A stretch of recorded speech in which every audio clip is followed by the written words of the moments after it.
Army had won the war and our freedom, the freedom we hold so dear. This past weekend, amid the escalating tensions in the Middle East, the millions of No Kings protesters hitting the streets, and the national backlash to ICE raids across the country, President Trump held the 250th U.S. Army Anniversary Parade in Washington, D.C. The parade happened to coincide with the president's birthday. As the nation nears her 250-year anniversary, President Trump's extravagant Army parade coinciding with his birthday and his major budget bill, making massive cuts to food assistance and Medicaid. The expensive parade in D.C. raises some serious questions. Max and Beleh got to discuss this with Michael Negron, a former Obama-Biden White House alumni. Michael comes from immigrant parents, served in the U.S. Navy, went on to Harvard Law School, only to later serve in the Obama White House, the Department of Defense, the Mayor of Chicago, the Small Business Administration, and the Biden White House. Michael is now a senior fellow at the Center for American Progress. Let's get into it. Welcome back to the newest episode of Progressive. Today we have a special guest, Michael Negron. Michael Negron has served in a lot of different positions. Kind of makes me feel bad about not doing more with my life. Yes. Michael, welcome to the show. Thanks for having me. Happy to be here. What was I going to say? I mean, I would love to have you here under a lot more pleasant circumstances, but it's been a really busy weekend, busy week, busy month, whatever. But more importantly, we're here to talk about the military parade. Trump had his 250th military parade anniversary. I like to put his name in front of it first because it's more his parade than it is an actual military parade. But at the same time, we have a sweeping economic bill going through, the One Big Beautiful Bill Act, escalating tensions in the Middle East, politically motivated assassinations, and national protests to cap it all off. From your vantage point, what do you see as the immediate connection between all these national moments? It seems to me like there's a lot coming to a head, and a lot of it starting with the administration. Yes. Well, look, let me just start off by saying that it is good to recognize the 250th anniversary of the U.S. Army. The U.S. Army is older than the United States. Next year is the country's 250th birthday. Later this year, there will be similar recognition. I don't know if the president himself is going to plan anything, but there's going to be similar recognition of the United States Navy and the Marine Corps. And so there is nothing wrong with wanting to celebrate and recognize these American institutions. These are tremendous institutions, highly professional, volunteer force for many millions of Americans over the years. It has been a pathway to the middle class. I wouldn't be where I am if I had not been in the Navy. My one uncle, the uncle I'm named after, he fought in Vietnam. I have another uncle who was in the Air Force, and it has benefited his family ever since, the job opportunities that created. And so there is nothing wrong with celebrating and recognizing the U.S. military. What I have found troubling about the last week or so, and it basically culminated in this parade, is the president's desire to politicize the U.S. military, to make the United States military an instrument of his political power in a way that defies American history. It started last weekend with the president ordering the National Guard to go into Los Angeles over the objection of the governor. The last time that has happened was in the 1960s when the military was being used to prevent segregation, to enforce desegregation orders. So think about that. The contrast, the 60-year difference in time, and the contrasting purposes of going over the head of a governor. The Marine Corps, a day or so later, 700 troops were sent into L.A. A few days after that, the president did what essentially looks like a campaign rally at Fort Bragg, where there were soldiers present. They cheered at certain times and jeered the mention of President Biden, jeered the mention of Gavin Newsom. And there was some kind of stand selling MAGA hats, not an image that is comfortable to see, particularly for career military members. I think the boundaries between the civilian and the military, sometimes the folks who are most sensitive about maintaining those boundaries are your 4-star, your 3-star, your 2-star flag officers who really believe that's an important part of our traditions. A day or so later, a sitting U.S. senator went to a federal facility in his own home state to ask a question of the Homeland Security Secretary about things that were happening in his home state. And he was tackled and brought to the ground. And then you cap that off on Saturday with a parade of active duty military with equipment right through the center of Washington, D.C., over an 8-block stretch of Constitution Avenue, which is right off the mall, something that hasn't happened in 30 years. And it just, the precedent that he's breaking here and the purposes to which he wants to drag the military into his politics is really concerning to me. The cost is another thing, and we should talk about the cost too. But to me, that's kind of like the highest level. I did take some comfort out of the fact that the parade itself, the attendance wasn't particularly huge. The emphasis within the parade was on the history of the U.S. Army. When my kids, I had to do an interview live on the topic, and so my kids were watching a local station to watch me give the interview, but the station was carrying the parade, and so when I got home, they were watching the parade, and they were saying they seemed to be enjoying it because they like seeing the equipment, and the narrator was talking about the history of the U.S.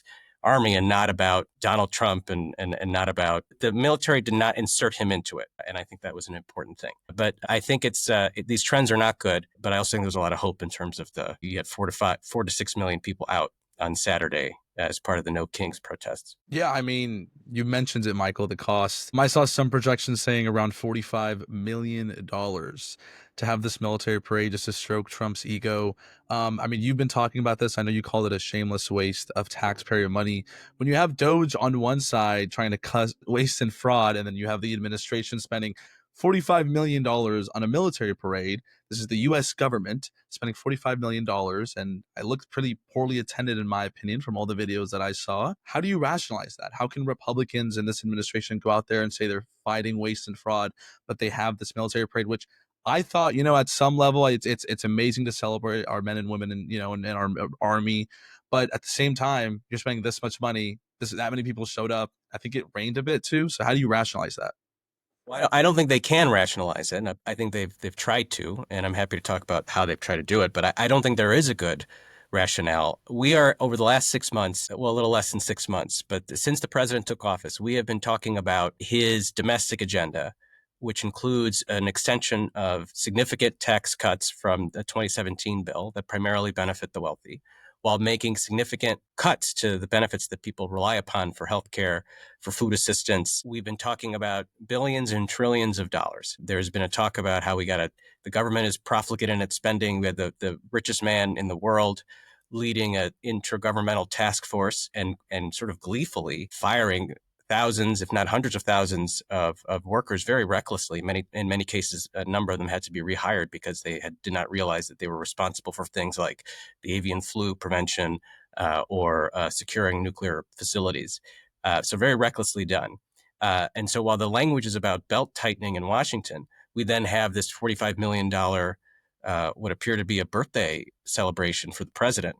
45 million, when you're talking about billions and trillions, maybe it doesn't sound like that much, I guess, on the one hand, but 45 million is still a year's worth of disability benefits for about 7,200 disabled veterans. It's a year's worth of SNAP for about 20,000 people. It's a year's worth of Medicaid coverage for about 15,000 kids. And so it's not nothing. It's real money. But beyond what it pays for, it's just when the president is asking, or not asking, when the president and the Republicans are dictating belt tightening at the expense of working and poor Americans to help pay for tax cuts for the wealthiest, it just looks like his priorities are all out of whack. I mean, as far as priorities go, I want to harken back to that belt tightening phrase, because I've heard that a lot when you go back and look at budgets. We're spending too much. We're not bringing enough money. No one ever talks about the not bringing enough money part, but we'll save that for another day. The thing that kills me, and I would ask you to try to square the circle, but I know that we can't because there is no way to do it.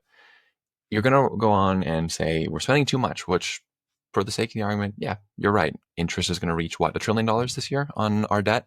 And that's a problem. We're in a higher interest rate environment. Our debt is about to get really expensive. That being said, though, at the exact same time that the president is saying, oh, we're going to tighten the belt. We're going to tighten the belt. Fine. We can do that. That's probably what we should be doing at this moment in time. You want to bring inflation back down. You want to get our budget under control.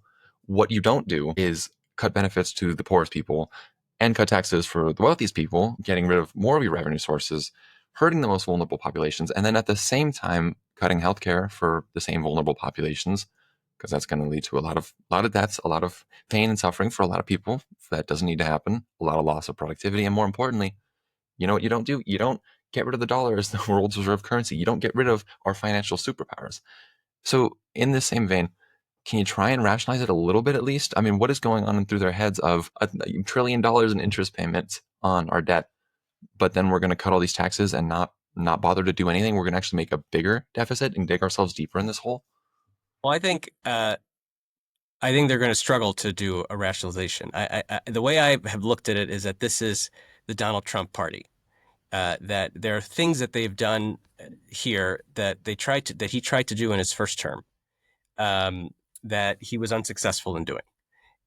He is a lifelong believer in tariffs. There are interviews from the 1980s where he talks about how tariffs are really important and they're needed to prevent the country from getting scammed. And his economic advisors in his first term literally, I think, took memos off of his desk to prevent him from implementing the types of policies that he wanted to do. We have a president who wants lower taxes for the wealthy. During the campaign, he did a fundraising event with some billionaires, and he talked about how he was going to lower their rates. He believes in lower taxes. He wants to cut regulations. He doesn't care about climate change. He is someone who is not very concerned with the budget deficit. In the first term, his tax cut bill really ballooned the deficit. And while the members of the party, particularly in the Freedom Caucus, have talked about the deficit as being a top priority for them, it's not something that he has ever really paid attention to. And so now he's got complete control over the party where they're doing anything that he wants. In his first term, he had a lot of opposition from members of his own party in the Congress and the Senate and the House. Now everyone's doing what he wants. And so he's getting what he wants. And that means you're getting this kind of schizophrenic proposal where the deficit, there's some people care about the deficit, other people don't. And what's happening is they're rationalizing amongst each other. They're saying, well, we're going to grow. This is going to create growth that the independent scorekeepers, the Congressional Budget Office, the Wharton School, all these places that are not ideological are saying this is going to increase the budget deficit by 2.4 trillion or more over the next 10 years. And they're just denying it. They're just saying, well, it's not accounting for economic growth. You really aren't supposed to count the tax cuts at all. It's a lot of rationalization from the people around him to explain why this bill lives up to their values. But in reality, he doesn't seem to care. He has a specific set of things he cares about, and he's pursuing them. And the last thing he's concerned about is the budget deficit. Yeah. I mean, that's what we've been talking about. Max and I will talk about this sometimes, and I'll just text him and be like, they're about to add $2.4 trillion to the deficit. How does this make sense for a party that talks about being fiscally responsible? I think the issue at hand, like you said, $2.4 trillion, but at the same time, 11 million Americans that would lose Medicaid coverage, they would lose SNAP. And then I read that $1.2 trillion of the benefits goes directly to people making over $500,000. So this party, I think Trump's been able to kind of take over the Republican Party. At the same time, the Republican Party is still there. The one thing that you can always count on them doing is tax cuts for the rich and trying to slash benefits. To his credit, in his first term, they tried to repeal Obamacare. Thank God John McCain was still alive and voted that down. But this time they're actually getting it done. They're going to get people off their health care. And when people don't have insurance and go to the emergency room, guess who's footing that bill? We talk about this all the time, why healthcare coverage is so important in this country. But I kind of want you to talk about the effects of cutting Medicaid and SNAP to every single day Americans. Well, this bill is the most reverse Robin Hood piece of legislation in decades. The New York Times just did a comparison looking at previous bills, and it really focused on the regressive nature of the bill. It's taking from the poor and the middle class to pay for the rich. And there's been a host of analyses on this. The independent Congressional Budget Office found that the top 10% by income end up about 2% richer under this bill, and the bottom 10% end up 4% poorer. And that's just the bill. Then there are other organizations, the Yale Budget Lab, which has a few former colleagues of mine leading it and working with it. They found when they layered on the impact of tariffs, the top 1% end up about $26,000 a year wealthier under the bill, and the bottom 80% all lose anywhere from $1,200 to $1,300 to more than $2,000 annually, based on, and it gets worse the lower income you are, which is just.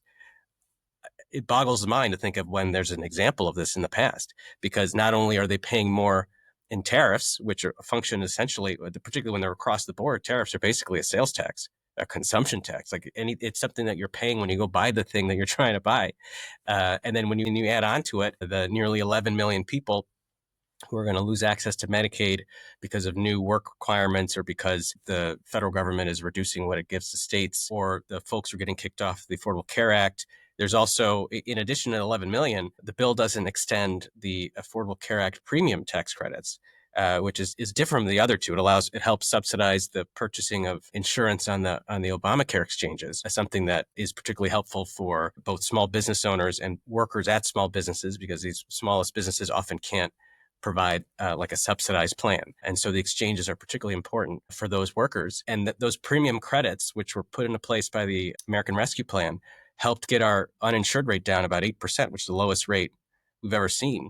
According to one estimate, the combination of all of these policies are going to increase our uninsured rate by 5%, right? So that's like a 5 over 8. That's like a more than 50% increase in the uninsured rate. And so that's people who had that kind of backstop, that kind of security, knowing that they had health insurance for themselves or their families. These are millions of people who aren't going to have that anymore. And that just makes life a lot riskier. It makes life a lot more troubling, more challenging. It can lead to more medical debt for people. And medical debt has an impact on your credit scores and your ability to get loans and your ability to get a job. And so the impacts just can really be significant. And again, it's the primary purpose of it is to extend these tax cuts that primarily benefited the wealthiest Americans. And so it's just his values here, the values of the congressional Republicans just aren't really in line with who they claim to be representing. They claim to be representing working families, but when you don't have to look very deep into their policies to see that's not what they're doing. It's interesting that you bring up small businesses. I want to circle back to that one. I know you had served it was the Biden administration as was a senior advisor on small business. I know that's one of your specialties, but you also mentioned tariffs and the cost that you pay every day, right, on the goods you buy. One of the things, and Beleh will vouch, obviously him and I have been friends and we were co-interns together, but I would bitch and moan about, tariffs. And I was like, well, that's just the stupidest thing I've ever heard. Why would you do that? Smart targeted tariffs. I get, semiconductors and important goods to protect, whatever, right? We can talk about all that later, but these simple tariffs, right?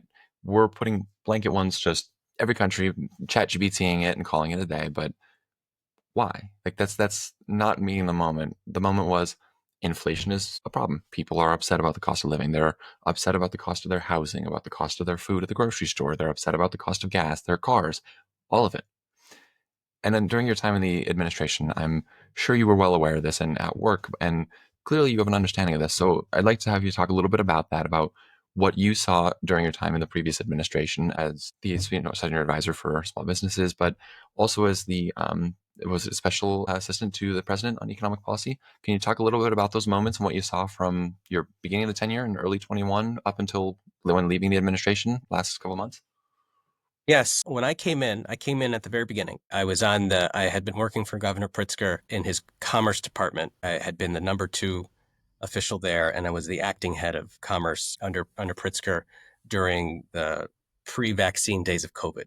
So I was running the agency when we were having to shut businesses down, and we used CARES Act money, which was the emergency bill that had been passed under Trump that gave states additional funds. And so we used those funds to create emergency programs for small business, for childcare, for local governments who were getting hit from a reduction in revenue. And so that had been my immediate experience. And so when I came in, I was brought in to work on our emergency programs. And so when I came in, every day we were talking about the Paycheck Protection Program, about this other emergency program called COVID EIDL. The EIDL stands for Economic Injury Disaster Loans. People know less about it, but the federal government collectively did about $400 billion in relief through that program as well. We were talking about those types of programs. We were talking about the American Rescue Plan, and we added a restaurant relief program. We added additional funding for this program called Shuttered Venues Operating Grants. That was for like stages, live stages, things like that. And so when I came in, that was a focus. Businesses are closing. They're having a reduced customer flow, or they're operating half capacity, depending on where they were. We had many places that capacity restrictions, masking was required, things like that, right? And so when I came in, it was a lot of anxiety and concern about small businesses. And our focus was getting relief to them, and getting relief as quickly as we could. Within a few weeks, we made some improvements to the Paycheck Protection Program to make it more generous for these like micro enterprises. These are like businesses with no employees or a few independent contractor employees that are disproportionately owned by minorities and by women. And so they had a very unfavorable formula in the original version of the PPP. And so we improved the formula to get more relief out. And we did that within a month of taking office, and the president announced it in an event. And then we stood up the restaurant program. We stood up these other programs. And the goal at that time was just get as much cash to people as you could, as quickly as you could, because people were fearing for their businesses, fearing for their employees. And so in that first year in office, we got out a little more than $450 billion in small business relief through all those different programs. So COVID EIDL, PPP, restaurants, shuttered venues. And that was the big focus. As the pandemic was increasingly under control and in the rearview mirror, we shifted to trying to have pro-growth type policies. We stood up some capital access programs using American Rescue Plan dollars that gave money to states so they could do their own loan programs. They could do like venture capital focused on small business, which is something that a lot of small businesses need, and there's not enough of, right? A loan is great, but for many businesses, they want some kind of equity capital to help their business get off the ground. And when you're talking about that, there are plenty of business startup entrepreneurs who can rely upon their own finances, can call a family member. They kind of raise money through their networks. And so think about folks from less advantaged backgrounds who don't have that type of network. How are they going to get that capital together? And so creating programs to provide access to those folks. I started to pick up consumer issues over in late 2022, early 23, where we focused on junk fees, so taking on lots of annoying and quite costly fees on your bank accounts and your credit cards when you buy an event ticket, when you stay at a hotel, when you sign up for cable service. There's fees everywhere, and so we launched a big push to try to take on those fees, call them out, pressure companies to drop them, move rules to cap them. I worked on medical debt, which I talked a little bit about. I worked on student debt relief, and so as time went on, the focus once we got out of the pandemic was how do we ensure that we're removing burdens that prevent people from having the kind of lives that they want to have, the ability to get a job, the ability to buy a home, the ability to start a business. And so we're seeing a lot of that threatened and reversed by this president, and that's just it's really unfortunate to see, and we're only 6 months into it. Yeah, I mean, I just wanted to say the junk fees push that you guys did, I saw all over social media. Like my friends who were apolitical were sending me this, and they were like, "Oh, Biden's doing this. That's pretty cool." So that was felt by a lot of people, especially a lot of young people. I know Max and I both saw that. But something that I wanted to talk to you about was obviously inflation was just killing people. 2021 entering 2022 and 2023, and President Biden and your team, made all these incredible investments in the CHIPS Act and in infrastructure. People forget that. The child tax credit, something that was felt by so many people. I just wrote a paper on this, my last paper in college, about how it actually reduced childhood poverty in half for that 1 year that it was in place. Sadly, because of some senators, we couldn't get that extended, even though one of the senators is from one of the poorest states in the country. Could have really helped that state, and maybe his decision to run again. But how did you personally deal with inflation in the administration? And kind of, did you raise any concerns about dealing with more supply side issues? I think we saw that with like used cars, for example. The price of used cars went up so much. And it wasn't because there was just a shortage of used cars out there. It's because there was a shortage of new cars, because there just weren't enough chips that were coming in from overseas. So did you raise any of those concerns? Looking back, what could the administration have done to lessen inflation and the effects that the American people really felt from it? Working in the White House is a team sport. And what I'd say is that as a group, different members of the team worked on different aspects as we started to see inflation grow, as we had the supply chain challenges, particularly in late 21 and through 22. It was, as I'm sure you're aware, it was a global phenomenon. And in most of the rich world, most of the developed world, inflation was actually worse than it was here in the United States. And so there was a lot of work to try to address inflation. We had a supply chain disruption task force with envoy to the ports, because we had these images of container backups in the ports. And that was a whole of government effort. All of the cabinet secretaries were involved in trying to identify what the different bottlenecks were. How do we get more truckers out into the profession, so there's more trucks. And there was a lot of policy done around that. On the inflation side, ultimately, there was a host of different initiatives. The focus on junk fees is one example, but there were other efforts to use different tools to lower the prices that people paid. We lowered the cost of hearing aids. We lowered the cost of inhalers through actions by the FDA and the Federal Trade Commission. There was a directive across the government: use every tool you have to lower the cost that people pay, and that was a major animating factor for a lot of our cabinet secretaries and for folks in the White House, and it was a big driving force.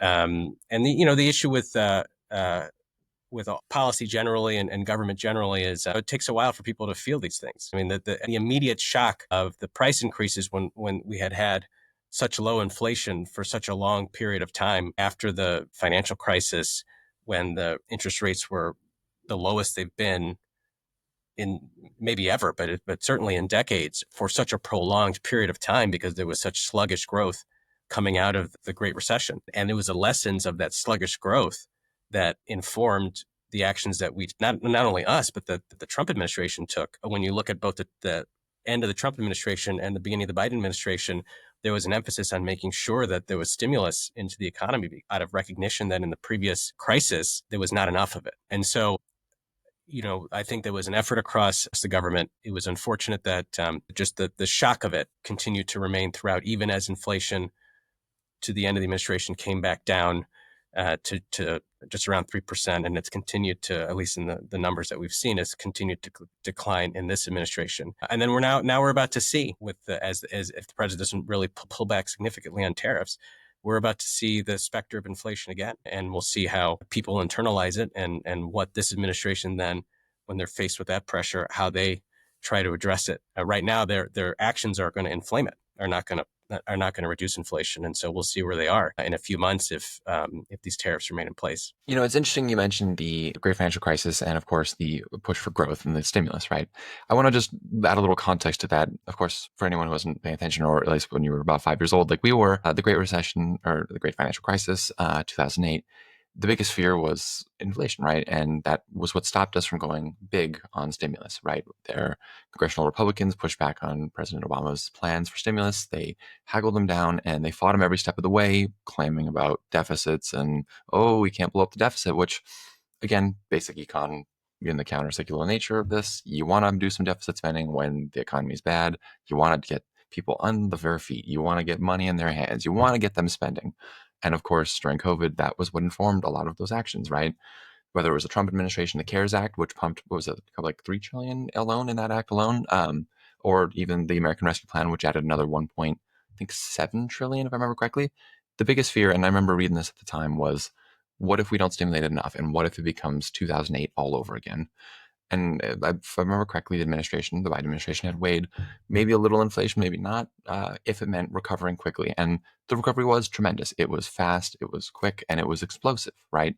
They had so many people coming back to work that they had to give incentives to get people to go to certain jobs, right?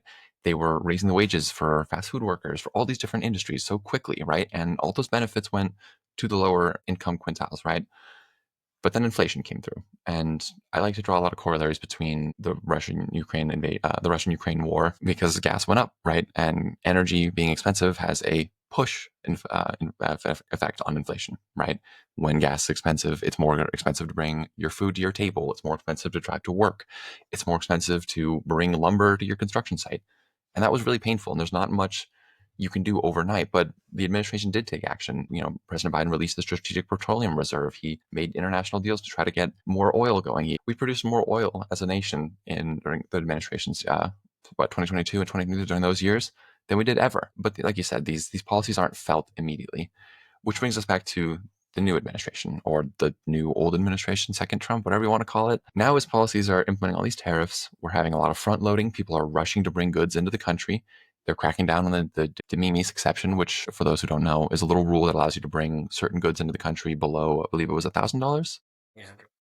And of course, now the administration is adding these tariffs, and all these trade deals are blowing up, and that's going to be expensive. Whether it's the cost of reshoring all these industries, which there's a whole different topic that I would love to talk about, but that's kind of wonky, or just simply putting a 10% sticker on the banana you buy at the grocery store, the potatoes we buy, the food we eat, the items we buy on Amazon. And it seems to me that these economic policies are almost the polar opposite of each other. The administration that you worked for, the Biden administration, seemed to push for stuff that would bring down the costs of your hearing aids, of the food you bought, the other healthcare items you receive, whether it's just the cost of your healthcare or the items you buy for your healthcare, your insulin, your hearing aids, among many others, your junk fees that you pay, which I gotta say, having an apartment when they charge you $45 every time you pay your rent, that's insane. Or Ticketmaster. But now the Trump administration doesn't seem to, pardon my French, give a shit about any of that. So could you compare and contrast some of these policies that you worked on during the Biden White House on now this second Trump White House and how these policies interact?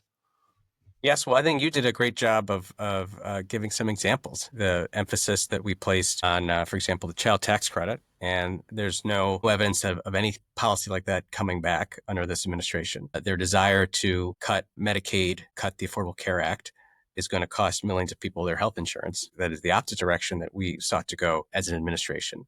On fees, they have been undoing, particularly in the banking sector, they've been undoing the work. Starting with their desire to just completely destroy the Consumer Financial Protection Bureau, which is a very popular agency, has returned, I think, more than $20 billion back to consumers through its various actions. And they have one of the things that the CFPB did on our, at the end of the administration was put in a cap on overdraft fees. A year before that, they finalized a rule that capped credit card late fees, which cost people a lot of money. It is I'm not going to remember the numbers exactly, but most people don't face these fees. But the 10, 20% of people who do, they're paying hundreds in these fees because and when you think about it, it makes sense. If you are borderline financially, if you are someone who is paycheck to paycheck, then you're going to be on a knife's edge when it comes to your bank accounts, and you could face numerous overdrafts in a given year. And so if each one of those is $30, that adds up to hundreds of dollars quickly. And the same goes for credit card late fees. If you're not sure you're going to be able to stay above water on your bank account, you're probably not paying your credit card. And so and those fees are also $30 a pop. And so what the CFPB found in their studies, which was part of the rationale for when you do a rulemaking, you have to have evidence around it, right? And so they did deep studies to establish the evidence. And that the people who pay these literally are paying multiple hundreds of dollars a year in these fees. And these are not folks who are making $100,000 a year. They're making a lot less. And the administration came in, and the Republicans in Congress came in, sidelined the credit card late fee bill. The Congress did something called a Congressional Review Act resolution where they pulled back the overdraft fee bill at the same time that the across the administration, CFPB, SEC, DOJ, other they have settled or dropped cases against more than 100 corporations, including, as an example, Capital One, which had entered into a settlement with the CFPB because their the 360 savings account. You've probably seen commercials for that. The guarantee was you're going to get the best interest rate on your savings account, and they didn't live up to that. They actually created another 360 account, 360, it's not premium, it was called something else, 360, that in fact delivered that savings, but they didn't move any of the other people over. And so the CFPB found that the folks affected had lost about $2 billion in interest that they would have accumulated if the product had been delivered as it had been advertised. And this CFPB pulled out of it. And that's just one example. The president campaigned on a 10% cap on credit card interest rates. Haven't talked about it at all. I mean, to his credit, Senator Hawley has introduced a bill. He worked with Bernie Sanders to do a bill on this, and so some people are still talking about it, but they have really run from it. And so that you're talking about practices by big banks that will cost people collectively will cost tens of billions of dollars, but individually can cost a family hundreds of dollars, and that's just another example of the types of things that they're doing that won't always get front page news, but for the people they say they're about, for middle class, for working families, they're not helping them. They're hurting them. And that's not even talking about the tariffs, but just in terms of these other policies, they're really not standing up for working families. They're standing up for big banks and for other big corporations. And they're just hoping that people won't notice that if the president keeps giving them entertainment in the forms of the things that he says and this parade and other, the bread and circuses to try to distract people from the damage that he's doing to things that the American people rely upon. Yeah, and before we let you go, I think this is a perfect segue into the disconnection between how Americans feel about the economy, who they trust more on the economy, and the current actions of the administration. I think something that Max and I both talked about, the reason why we created this podcast was to help, influence the sphere, especially with young men and the news and media they're getting online. A lot of the chatter online, and I think in general, especially amongst young men, is that Republicans are better for the economy. That, hey, Trump is the guy to fix the economy. He's a businessman. So how do we push back against that? You brought up all these initiatives. The issue was a lot of Americans didn't feel them until much later. Like you said, it takes time. How can we actually go into these spheres, these places, speak to people and show them that, hey, this guy actually only cares about his rich billionaire friends. We're actually trying to implement policies that help you and your families. I think you got to show, and he gives us evidence every day of how Trump is about Trump. And if you look at his actions, it doesn't take too long to see the connection between his own finances or the finances of the people that support him. I'm gonna. Do either of you guys watch NBA basketball? Of course, right. And then I do you just guys have remember, a Lakers sign right there that dropped. You guys remember just like our season? It was a couple years ago. Brian Windhorst. Do you guys follow him? Right. So this was when the Gobert trade happened and the Donovan Mitchell trade happened, and the Jazz had just made a trade. They had just traded Royce O'Neal, and he focused. He was doing this interview. He was on First Take, and he does this thing with the fingers. He's like, "Why would they do that? Why would they make this trade? They have 2 stars. Why would they trade this person for cash to get to free up their cap?" And ultimately, the implication being they're about to tear it all down. And I see a lot of Trump actions, and I think we should be thinking why would he do that?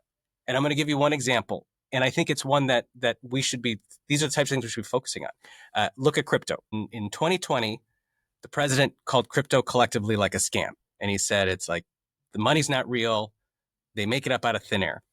Since coming into office, he has been Mr. Crypto.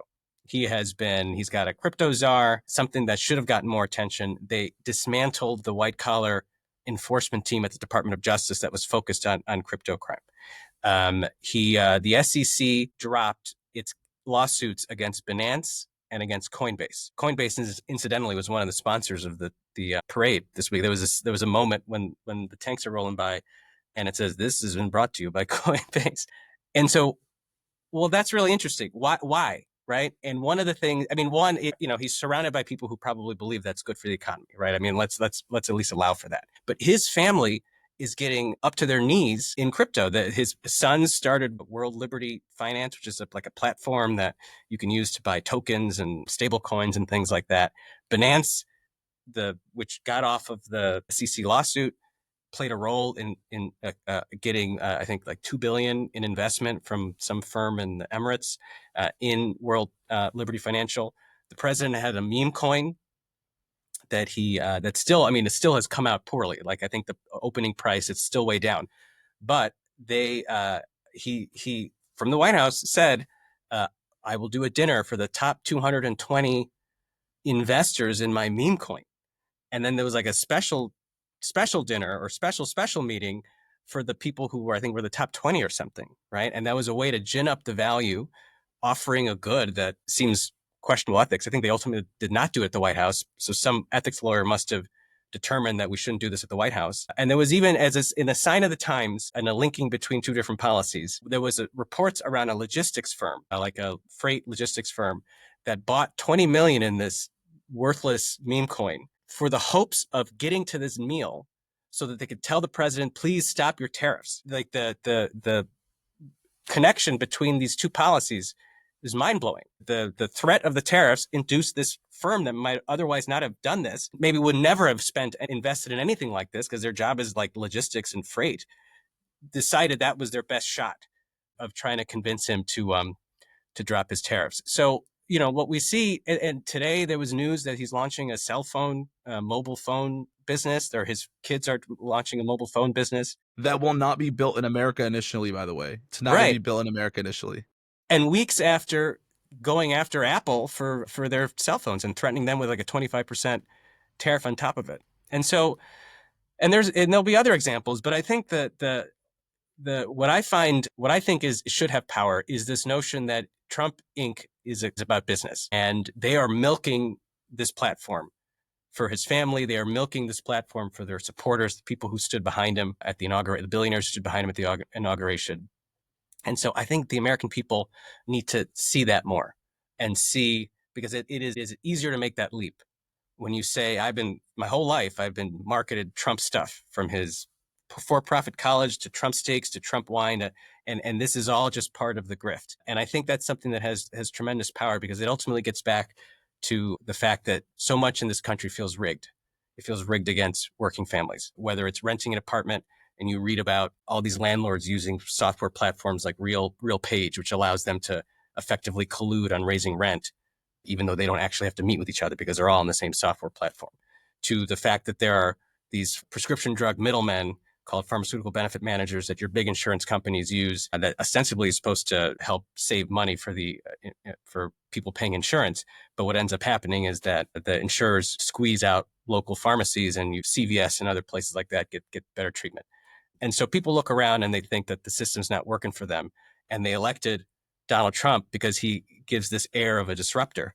But when you expose the fact that, well, what he's done is he's come into office and he just seems to be enriching himself and enriching his friends while cutting my Medicaid, while cutting food assistance, while making me pay more for everything because of his tariffs, I think that's a powerful message. And he just keeps doing it because they just keep doing these things, and they're thinking that no one's going to ever hold them accountable for it. And I think there's tremendous power in holding them accountable for the milking of the platform to enrich themselves. It's the monetization of the presidency, right? They are campaigning on, you can buy my crypto coin, buy my shit coin, you can come have dinner with me, buy my phone, buy my sneakers. There's buy the Trump's social club, the $500,000 social club that his kid started over in this old mall in Georgetown. So it's everything. Well, all that to say, Michael, thanks so much for coming on our show today. Is there any final thoughts about this period in time that you'd like to leave our viewers with before we let you go?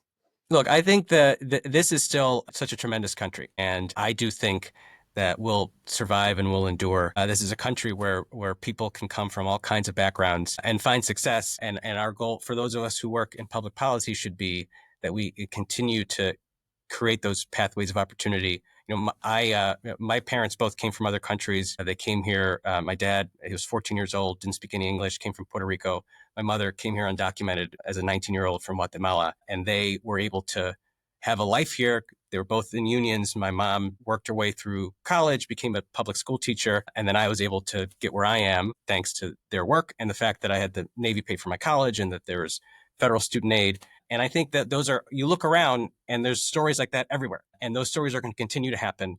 One man is not going to undo that. But we have to hold him accountable. We have to talk about how he's hurting the American dream, how he's making it harder and putting it more out of reach. And I think this past weekend should be cause for optimism. Millions of people peaceably out on the streets saying that this is not a dictatorship. And I think that's how we continue to hold on to the American dream, is pushing back, fighting back, and advocating for the types of policies that create opportunities for real people. No kings, right? We're not a dictatorship. No kings. This is America. I don't even recognize the kingship of LeBron James. Come on, man. We're ending on a good note. No, I like LeBron. I'm Chicago, so MJ's number one for me. Well, yeah, I mean, he's still the GOAT. I mean, those two things don't, we have a king and we have a GOAT. Those are two different things. They're not. Right. All right, Michael, thanks so much for joining us. Yeah, thanks for having me.